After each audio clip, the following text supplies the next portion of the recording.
да ви кажам, голема чест да се биде почесен конзул на Канада во Македонија,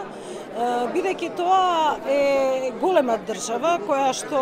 во својот состав има 10 провинции и 2 покрајини. Така да мислам дека и многу имаме ние македонци кои што живеат во Канада и ова пријателство кое што вечерва и овие денови на Канада кои што се во Македонија се производ на една голема соработка помеѓу нашите две држави. Освен што е голема чест да се биде почесен конзул на Канада, морам да ви кажам дека е и голема обврска, бидејќи јас навистина сериозно ќе пристапам на ова позиција и би сакала да ги пренесам сите позитивни практики кои што Канада ги има во кај себе. Особено за различностите, за gender equality, исто тоа е еден многу јак момент во Канада, како и за различноста на јазиците и како тоа се применува во Канада. Јас навистина очекувам дека соработката ќе стане поцрста и појака него ли што била досега и мислам дека ние ќе успееме да направиме една земја што е навистина пријател, а секако таа е и членка на НАТО, така да во моментов ќе бидеме и во истото семејство.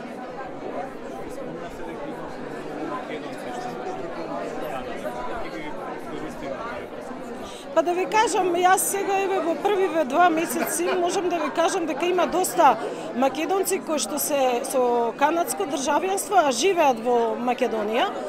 бидејќи нашиот конзулат ги обслужува тие канаѓани, така да јас сите знаеме дека секогаш се тие тука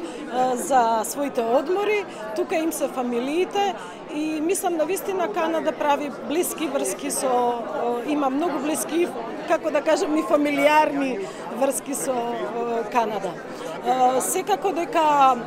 јас имам и примери позитивни на тоа, бидејќи сум во IT секторот, има и многу позитивни примери од IT секторот, дури и македонци деца кои што се родени тамо, втора генерација,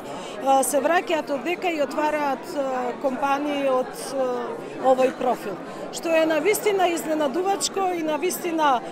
многу добро, има интерес за извоз на вино, има интерес. Значи може на многу полиња. Канада е многу голема држава, така да мислам дека Македонија, ако биде вистински партнер со неа, навистина ќе има многу големи придобивки.